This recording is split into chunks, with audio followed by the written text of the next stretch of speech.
therapy, stem cell therapies that are federally approved are legal here in the state for patients to access. That's why it's important for us to cultivate volunteers and supporters who are there to speak out and speak up when medical research is threatened. Just this week, there was a concerning bill filed in Idaho that seeks to ban all mRNA technology. And that's the technology that is used in the COVID vaccines, but it's also in clinical trials for like half a dozen other vaccines, including cancer vaccines around melanoma and colorectal cancer. So we're keeping a close eye on that. But it's because of those threats to medical research that it's vital for our efforts to make sure that our supporters like you know how to advocate for medical research and for anything that's important to you. So with that, I would like to introduce our panel. We are joined tonight by Kelly Gillespie. He is the president and CEO of Missouri Biotech Technology Association. He is also a member of our board. So thank you for being here, Kelly.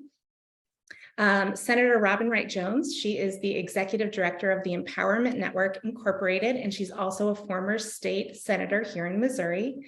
And Bob Klein, who is a longtime supporter and volunteer who is graciously filling in tonight at the last possible minute for Darlene Shelton, who was not able to be on. So thank you so much, Bob. We really are grateful that you were able to take time tonight to join us and give us your expertise.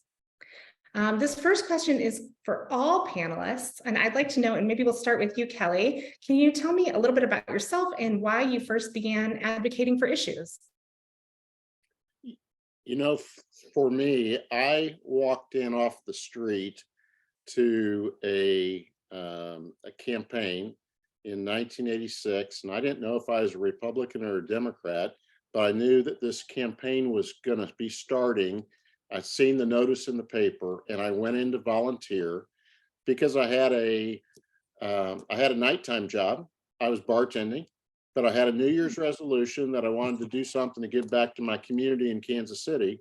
And I went in and volunteered. And that volunteer effort as a young college kid led to me becoming a driver for the candidate and the campaign. And so I always tell people that volunteer effort led to a job.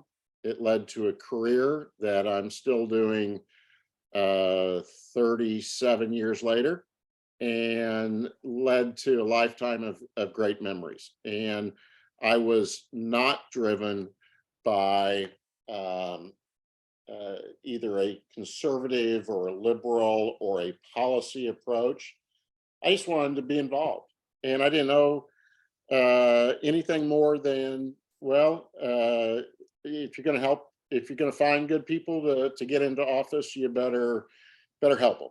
And I still like to say our democracy is incredibly accessible, even in this day where 7-figure donations are being made left and right.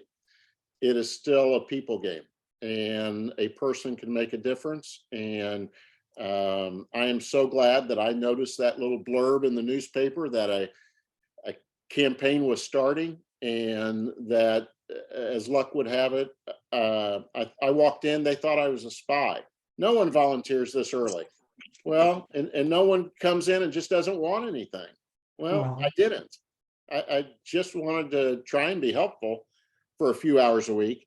Like I said, I got a job that was very low pay, but I met a lot of great people around along the way. And many years later, after working in politics and state government and doing university development work, I went to work for a state business group and became a lobbyist. So I converted myself from campaign staffer to government official to lobbyist, and it paid really well. And that's when I started lobbying for issues. And Mhm. there's an element there that at that stage, hopefully I was mature enough to be able to decipher and have kind of an intellectual compass, an ethical compass to stick with issues that I could look my mom in the eye and tell her what I was speaking out for. Mhm. Mhm. Senator Mhm. Robin Wright Jones, what about you? Well, first of all, I'm a child of the 60s, okay? And when I was a little girl in the 50s, I remember President Eisenhower quite well.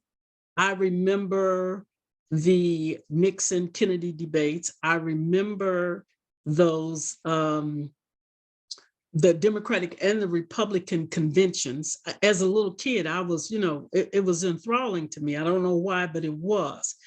As I grew up and got in high school, particularly in college in the 60s, I went to UMSL, if there are any UMSL out there.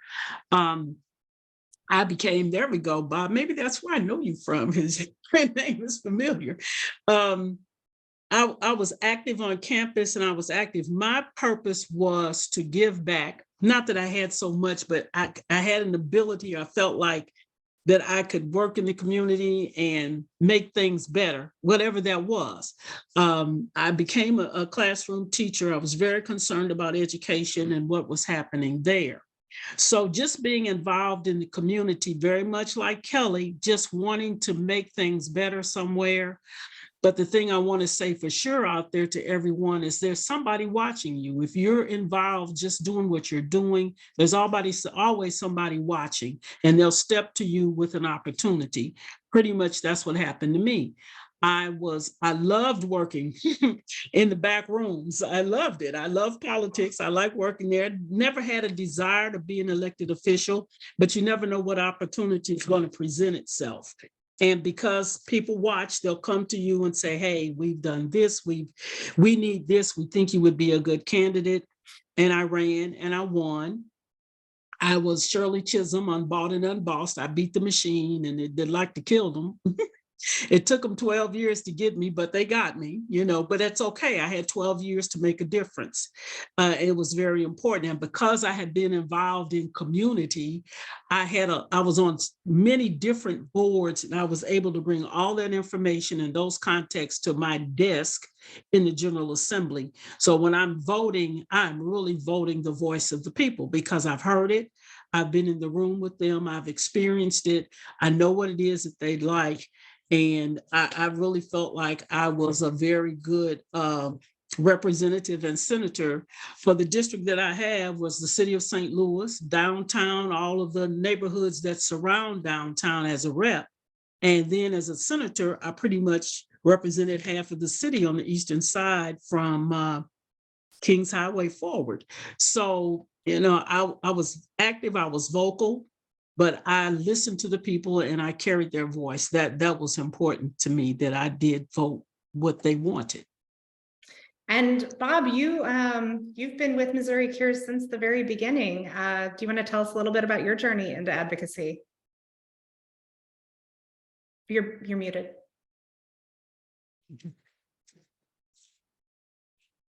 I'm also an UMSL graduate with a biology and chemistry degree, so I have some background in science, but I was working as a food scientist, and in 1998, my daughter was diagnosed with type 1 diabetes, and I was just devastated by that. And I wanted to try to figure out how to help her find a cure.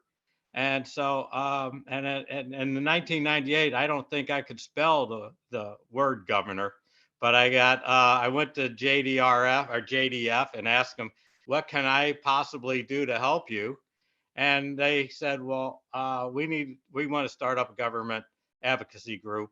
And so they made me the state leader of government relations in Missouri for Juvenile Diabetes Research Foundation. So, and I held that position for 8 years.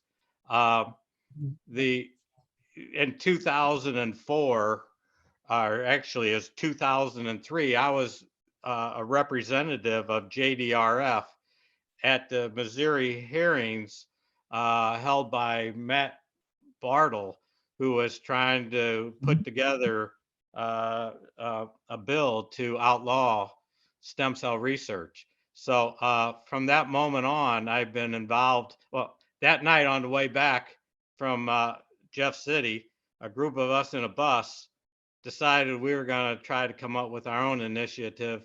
And I was in the founding bus, I guess, for Missouri Cures. And I've been a member and volunteer with Missouri Cures ever since.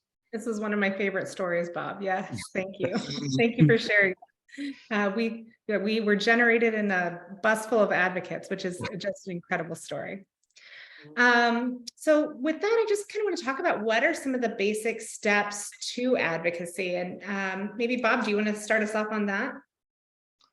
Well, I think the number one step is to be passionate about, and most of us who are advocates have a passion about something. We have a relative or dear friend or whatever who is facing some challenges, or we may be facing a challenge ourselves. And it's typically pretty hopeless to be in that situation, because no matter how much money you have, you can't cure a disease on your own. The richest people can barely do it.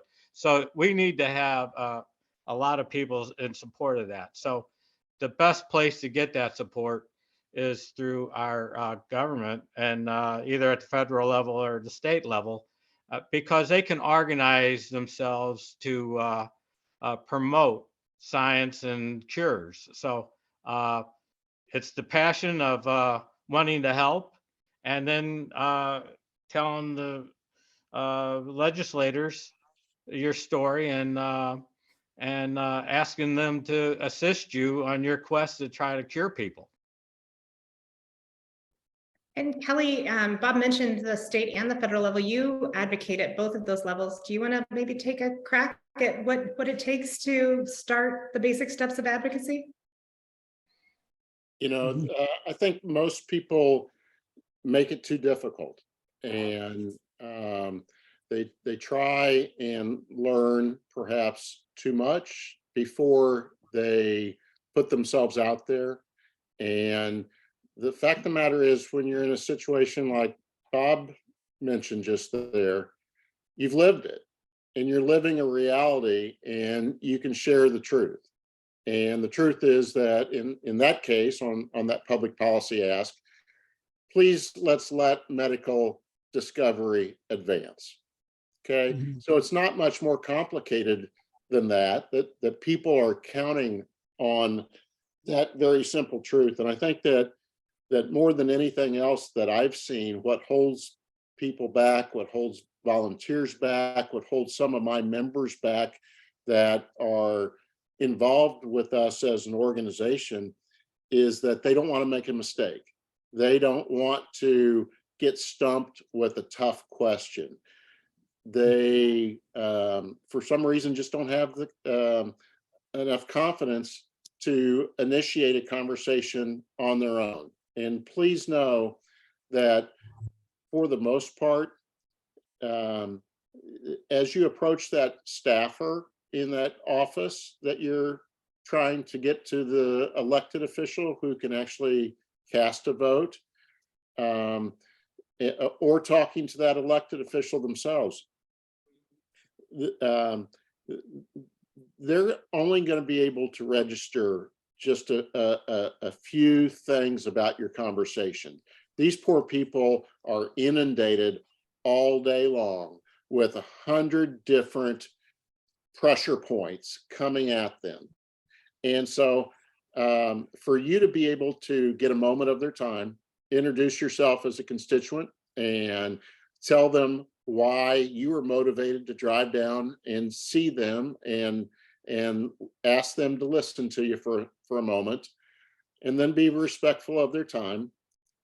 And I'd say, as passionate as you can be, you also need to remain calm, and understand that while this is the most important thing you'll say all day, they're going to hear that same fervor 25 other times. So just when you get that opportunity, make the most of it. Be a good listener, and don't try and solve everything. You're not there to solve all the problems or make it, but you're there to just kind of weigh in on their judgments that they hopefully that vote's not in 2 minutes. Hopefully they're going to have a chance over the course of a couple of weeks to balance all the people that are coming towards them, so they get out there on the floor and say, hey, talked to a lot of patient families, or I've talked to some people that are really afflicted by this, and that insurance company is doing this to them, and they may not have all the facts down, but they know where they need to be on a vote, and so that's my encouragement. Is it's much better to say something and get that conversation started than be ready to listen.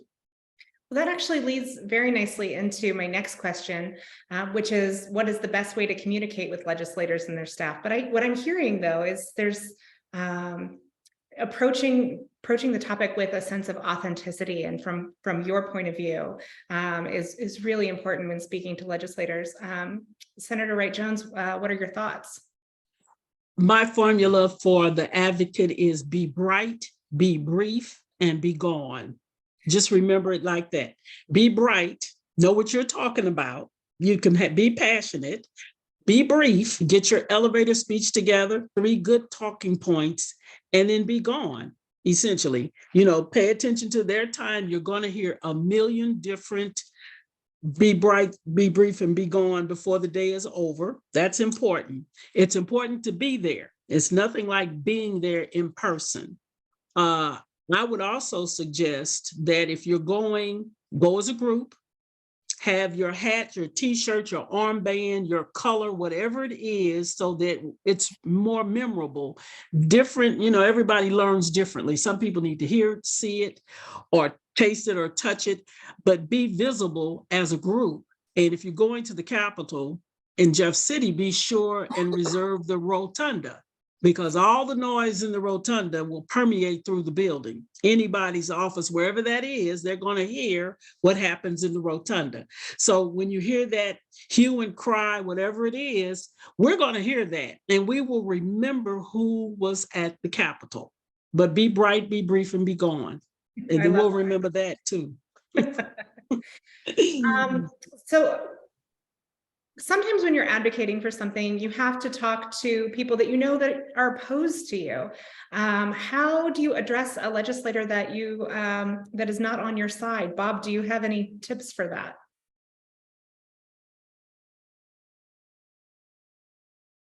Yes.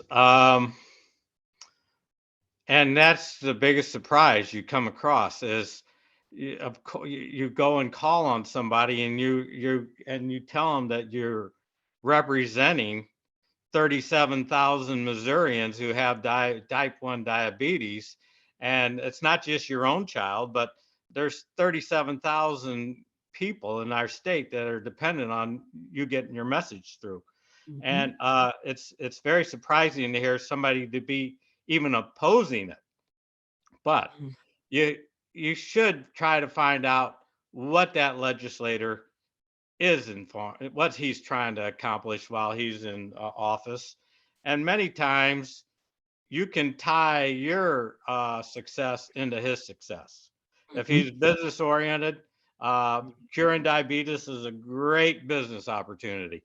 If he's development oriented, building labs or science labs and attracting scientists into the state is a plus for the state of Missouri. So there's lots of things, there's lots of ancillary things that go along with the message of, yes, we want to be able to cure this disease, but we also want to build commerce. We want to make Missouri a better place to live, and we want to save the lives of 37,000 people.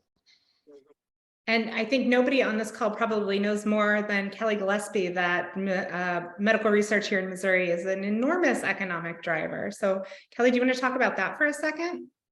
It's been pretty darn easy to to make sure that the message of being pro-science is also pro-business. The power that a Washington University, a St. Louis University, a Donald Danforth Plant Science Center, the University of Missouri, those research engines are such employers, and not only are they doing the most important basic research that a lot of the commercial enterprises can't do. Their investors won't let them do that. They're going to be doing research that's more on the development side, the translational research that's closer to becoming a product or a service for those patients, or in ag tech for de-risking farmers, or helping ranchers in that regard.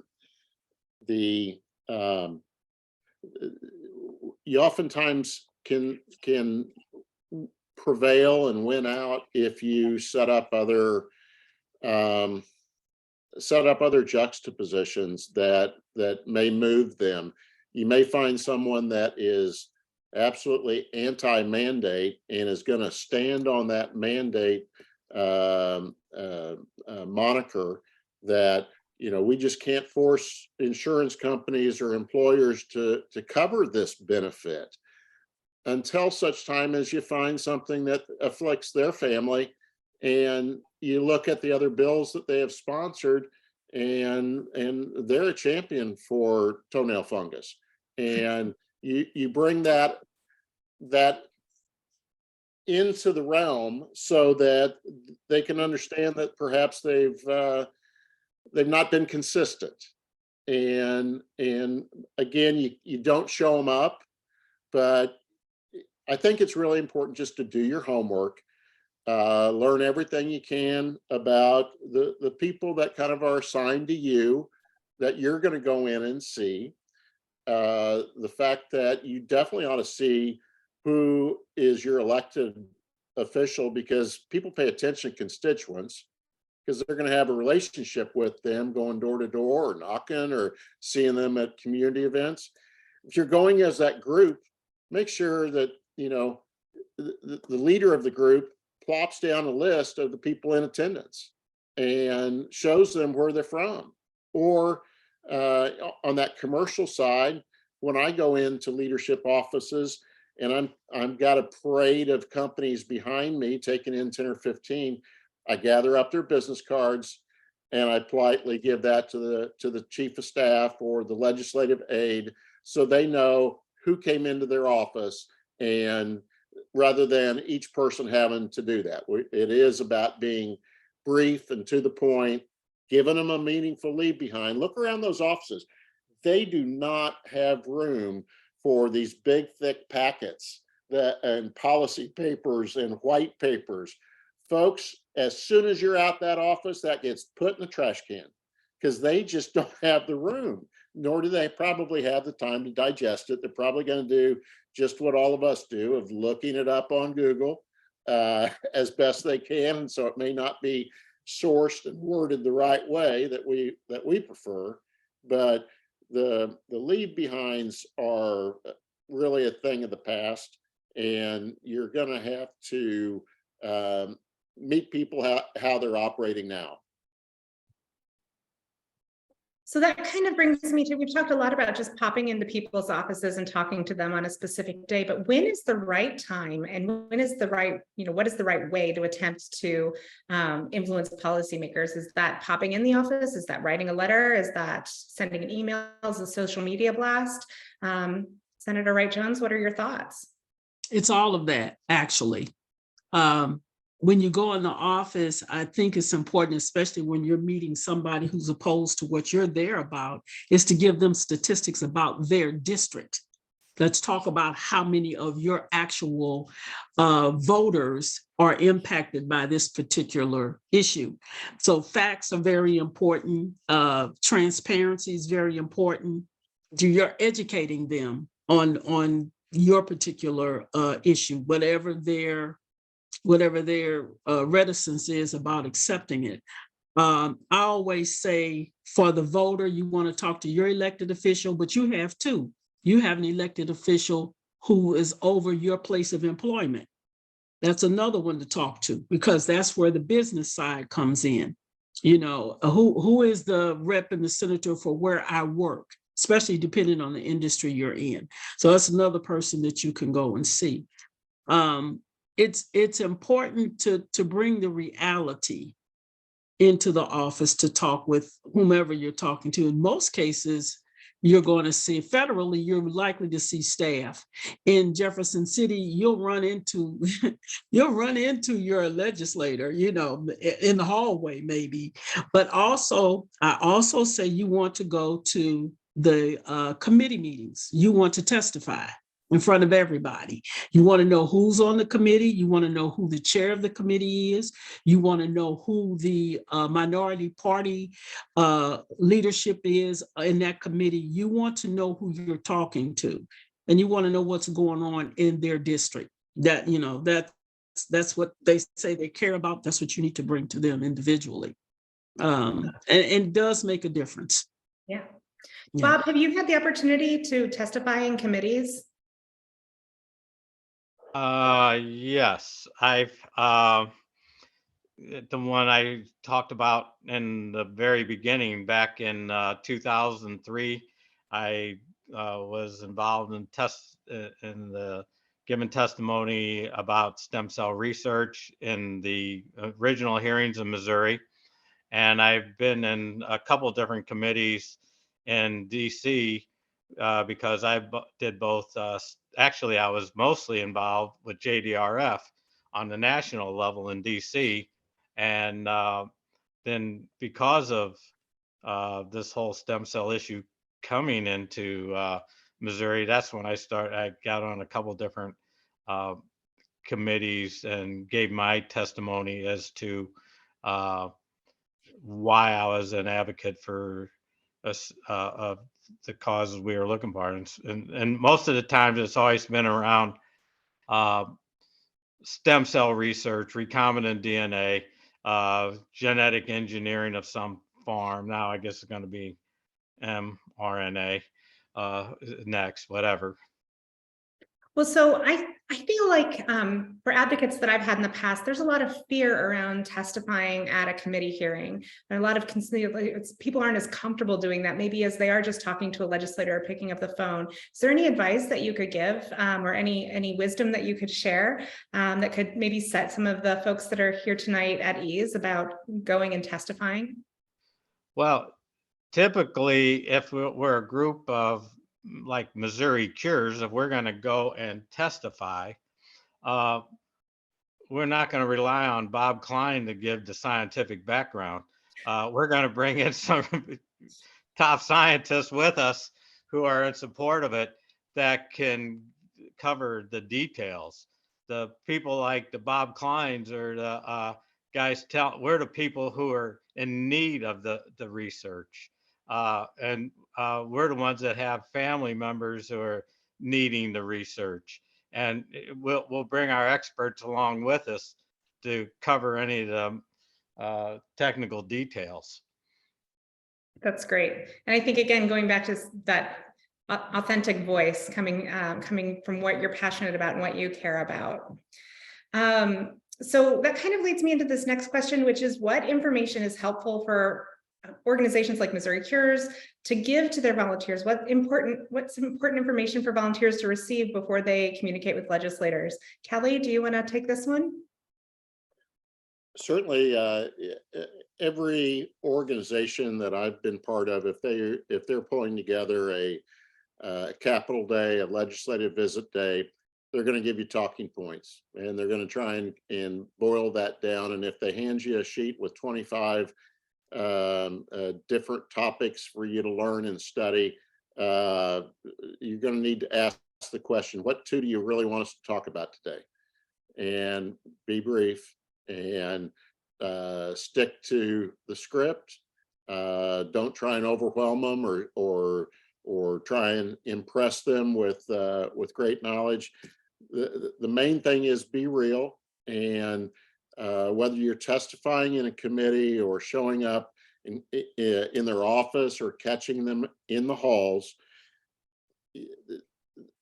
the people that are that are fresh, that have made a special trip down, those voices really matter. And um, I see a lot of committee hearings. I monitor a lot. I testify in front of many of them. Um, and I can also tell you that at some levels, floor debate and committee hearings are at least in the House, are pretty much televised. And there's a new dynamic that is playing out there where the projection is happening on a broad scale, and everyone knows that's being recorded and being presented. And it is the guests from out of town that are truly authentic and that move those committee hearings. And I would say that the real conversations that are really helping people dive deeper into issues and answer the 4 or 5 follow-up questions that a smart policymaker feels that they have to know, he or she, in order to make a decision on a vote. That's occurring inside an office, and it's not occurring necessarily very often on that first meeting. They're finding out what the follow-up points are that have to be addressed for that legislator to consider a yes or no vote.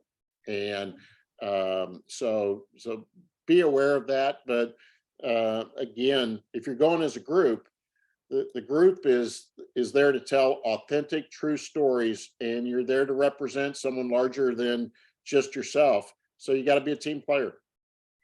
I think you bring up a really interesting point, which is that sometimes you get to know it first. It's very rare, from what I understand, for a bill to be introduced and passed in one legislative session, or it's not as common. Sometimes you have to go back time and time again to get a bill all the way through the legislature and to the governor's desk. With keeping that in mind, how do you measure success? Let me go back to your previous question. What does an advocate need to do or have when they go to a committee meeting? They need to know the piece of legislation that they have that they're interested in passing. They need to know that legislation probably better than the legislator. The ins and outs, what are the salient points, who would vote for it, who would not vote for it, for reasons that maybe that particular bill carries something that is totally against their legislative agenda. So certainly they need to know the bill or two, whichever one is most important to them. Repeat your last question, because I was okay. Thank you for chiming in. No, I just said, in a world where we don't always get our issue pushed through, if there's a bill out there we are hoping to get passed, it doesn't always happen in one legislative session. How do you measure success?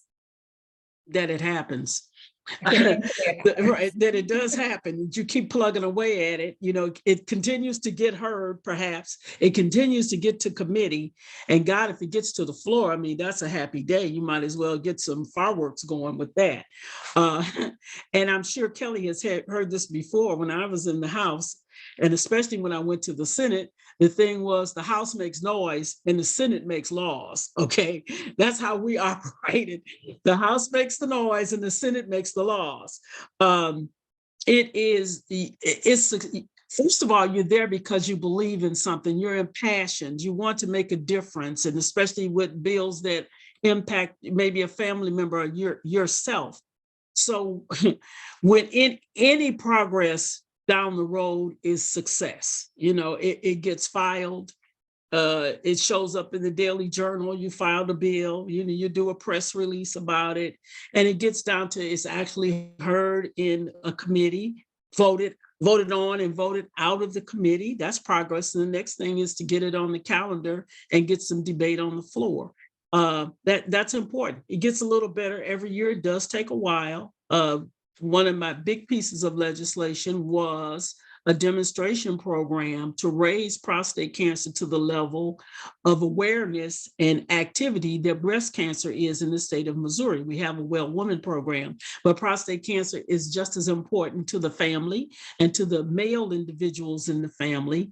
And the state needs to be able to support that. And that's what the bill was, to identify in the Boot Hill and in the city of St. Louis, men who we could track and treat and keep up with over a period of 5 years to see what did the state do, did it make a difference.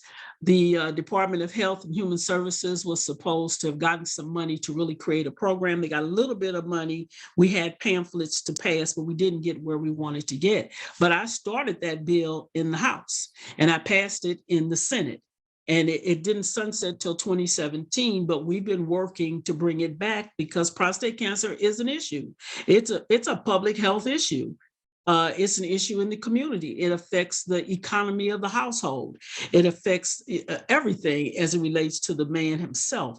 So success is every step that you take and every mile that you get to push that legislation toward being signed and becoming a part of the RSMO. So that would be from my perspective, from having done that. Does anybody have anything to add to that? I just have to remind people there's close to 2,000 bills filed in the House and 2,000 bills filed in the Senate, and there's not that many great organizations that are putting that legislation in as their own individual priorities. And so oftentimes I have found that measuring success has to do with what we've been able to stop, what we've been able to elevate up to a broad enough audience for other people to see what a boneheaded move that would be if that were to pass. If medical research was to be criminalized and researchers were to be turned into felons, or parents like Bob that chose to give their child a treatment or therapy that was discovered and produced and approved in another state. But if we gave that specific therapy to a child in Missouri, that parent would be a felon and sent to jail also. Those are the kind of things that you have to stand up and say, heck no, we're not putting up with that in Missouri. We're not going to have an anti-science approach to our state. That is not business friendly. That's not science friendly. It's not going to attract smart people to come and move their families to Missouri. So killing things or derailing them until such time as some sense gets knocked into some of the legislators' heads that bring these ideas forward. It's sometimes we're passing something and getting to stand with the governor as they sign it into law, or the appropriations are put in place to fund a meritorious activity.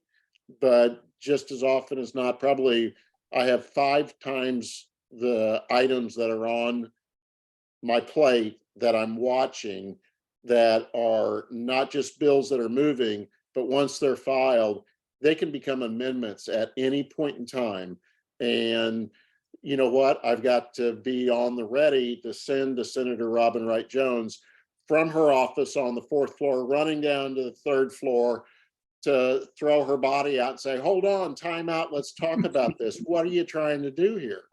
And sometimes you just have to slow it up until enough people are paying attention that for folks to realize that we're about to do something as in terms of bad public policy. That's a great point, Kelly. Thank you for bringing that up. One thought I had while listening to Kelly is sometimes your success is getting the guy not to vote, miss the vote. And you can ask That's that dangerous. Be careful how you say that. exactly.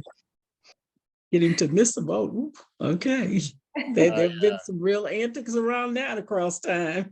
I have former legislators that some of their favorite stories are about how a couple of them saw and did their head count on how a vote was going to turn out.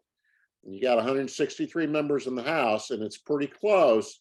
And how they would go, and they get the overcoats and the coat and the hats, and they're saying, "You two, you're going back to Springfield."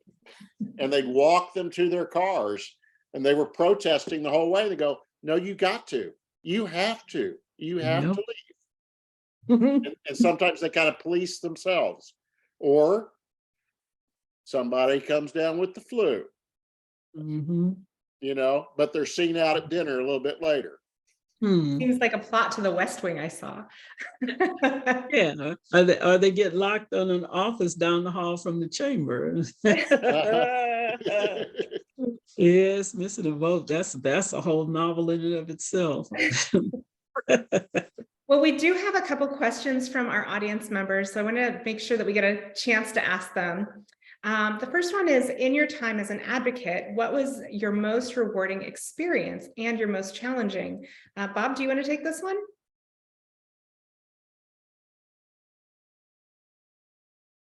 Probably I'm not going to name too many names, but I've had some of the most challenging is when I've walked into at the national level. Well, actually, at both the state and national level, with somebody who I knew was absolutely opposed to what we were trying to accomplish, and they gave a reason why they could maybe support it, and and they told me how they could help us in a different way than what we're asking them to do. Um, the other one is a success. Again, this was a U.S. senator that we went in to talk to her, and so I could tell you it was a her. And we told her our ask, and she thought about it. And she goes, I don't think you're going far enough. I got like 4 or 5 more. Let's put this together on it, this together, and this. She goes, I think you'll accomplish more, and you'll get uh, a little further than you want to go and help other things besides your own cause. And I was very pleased with that meeting.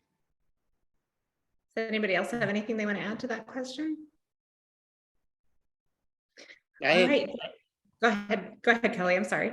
2 things that bring me great memories and pleasures. One was a special session in the 2011, and it was on a stem cell restriction that was being placed on an economic development bill during a special session. And we went toe to toe in the House and prevailed by 3 votes. And it involved running from the House side to the House Republican side to the House Democrat door, and back and forth, making sure that their whip leaders were holding the right number of votes and staying consistent with one another, and being able to deliver that up to the dais that for the vote that we said, if you let us fight this out, we will win, and you will not be embarrassed, and your sponsor will not be embarrassed. And we had to make that commitment before they'd let us go to that fight. And we won it by 3 votes, and that was 1 more than we had predicted we would have and hold. And in that instance, people stayed true to their word. They didn't flip on us. They didn't escape out the back end of the House lounge or run the elevator out to the parking lot. And it was an important vote. The other one was well before my days at Mobile, but there had been an issue with unemployment insurance in the state that had been elusive for 2 decades.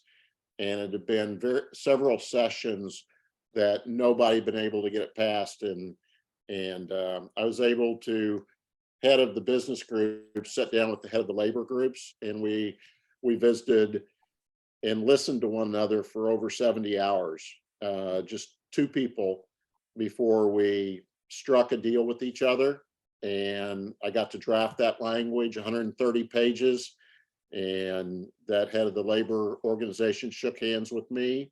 We did not change another comma or period or any other words. And therefore, that agreement stood the test of time and was then passed by the Senate, the House, and signed by the governor, and helped the state of Missouri. But it was we brought it. I'm so proud of it because we were able to bring the two parties that were most far apart and had been for decades, bring them together and put something in place in the statutes that would swing the needle back to north, rather than having it every session go east to west, east to west. If you bring it back and you're fair to one another, that's what our statutes really deserve to have. Yeah, absolutely. My experience as an advocate, that was, again, 60s, 70s. I'll tell you what, my most rewarding experience and challenging all in one, when Lyndon Johnson signed the Voting Rights Act, because that really gave me the ability to vote as a woman, as a Black woman. He's my founding father. Okay, when people speak of founding fathers, I couldn't do anything then, but Lyndon Johnson made a difference. He made a big difference in the Black community from that point forward. And it has yet to be codified. They voted every year, but it's not codified. So it's still a challenge. But to me, that was quite a victory. As I moved forward, again, I always stayed active, but as a legislator, I had many experiences and challenges, but that particular one stands out for me because it allowed me to be an elected official. Totally. I was Robin Jones. I went back and put my maiden name, Robin Wright Jones, because my dad was a veteran out of World War II. He was in the Coast Guard. So had he not done that, been able to do it, even though there were limitations and restrictions, I still could not have been an elected official.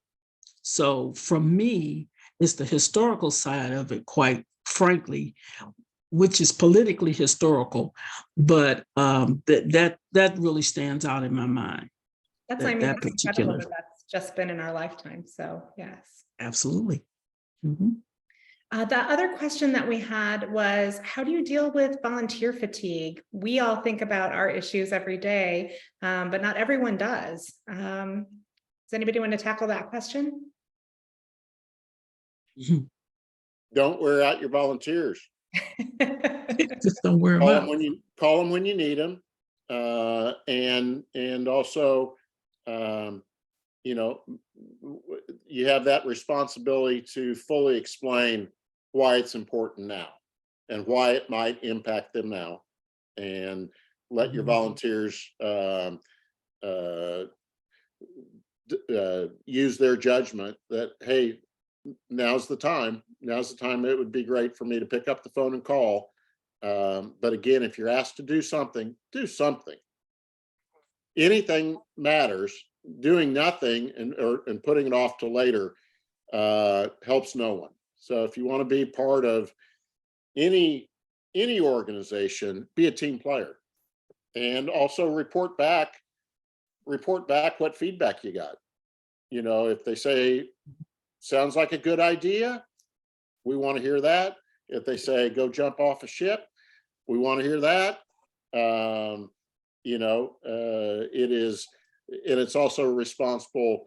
The Missouri Cures organization is going to take that information and bundle it and anonymize it, just to be able to say, we got to go make some more progress in this zone. It is never to betray the confidence of a conversation. And I will say that when we reach out to advocates, as Missouri Cures, when we reach out to our advocates and our supporters, we try not only to just reach out to them, but also to provide them with information and salient points and things that they can talk about in a way to try to make it as easy and as comfortable and as accessible as possible for our volunteers and our supporters to take action. Mm-hmm. We have one other question here. We're almost out of time, so I want to ask one last question, which is how do you recommend speaking to people who are misinformed while keeping the conversation respectful?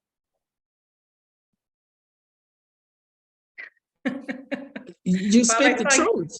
You speak the truth. You speak the truth for power. You're there because you want to make a difference. You want to share your information and your insight. You speak the truth. You just remain respectful, which is a missing component of today's anything. There's literally no respect anywhere, from presidents, business, all the way to our own neighborhoods. Be respectful. Like your mother raised you to be respectful, but speak the truth. Tell the truth about it. From your perspective. Everybody's not going to agree. Some people just really relish their misinformation. They don't want to know anything new or different, but you stand your ground. You say what you believe in, and you just remain respectful. That you only have to be with them for a few minutes if they have to be themselves for the rest of the day. So you get in, be bright, be brief, and be gone. Best way to do that. Yeah, thank you. Thank you, Senator Wright-Jones. I think that's excellent, excellent advice. And on the topic of being respectful, I want to be respectful of everyone's time here. So I'm going to stop questions now and just give a quick thank you to all of our panelists for being here today. I really appreciate your time and your knowledge and your wisdom. And Bob, thank you again, once again, so much for jumping in at the last minute and rounding out this panel. Your thoughts are always so impactful and interesting. And so it was great to hear from you. Great to hear from you all. I wanted to take one quick opportunity to let the people who are on know about some opportunities to volunteer for Missouri Cures. We do have community outreach events, tabling events throughout the year. The next one coming up is on Earth Day. It's in St. Louis. If you live in a different part of the state, we will definitely be doing some tabling around the state. So I'll reach out to you about that. So please be on the lookout in the next few weeks for some information about how you could sign up to help us go out into the community and talk about medical research and about Missouri Cures. We depend on our supporters for that kind of help. Also, we appreciate it when you, as our supporters, share our events. We have a Wiser event coming up in Cape Girardeau. So if you have any friends or family in Southeast Missouri that would be interested in a Women in Science entrepreneurship event, please feel free to share that. That's how we grow our supporter base, is through our community events and our symposiums, our brews and breakthroughs, and our lunch with the researcher events, as well as events like this, our advocacy hour. So any help you can give us in getting the word out about our events is always really helpful. And then finally, should there be a bill that comes out, good or bad, and we reach out to you, just like Senator Wright-Jones said, please do take action when we're, step up and speak out. We, again, need those voices to get to our legislators to let them know that we value medical research here in Missouri, and we don't want to have any of our techniques or tools that are available at other places in the country to be inhibited here in Missouri. So thank you once again, everyone, for joining us this evening. I really appreciate your time and your thoughts. Have a wonderful evening, and we'll be in touch via email. Thank you for the invitation. Absolutely. Take care. Okay. All right. Bye-bye. All right. Bye.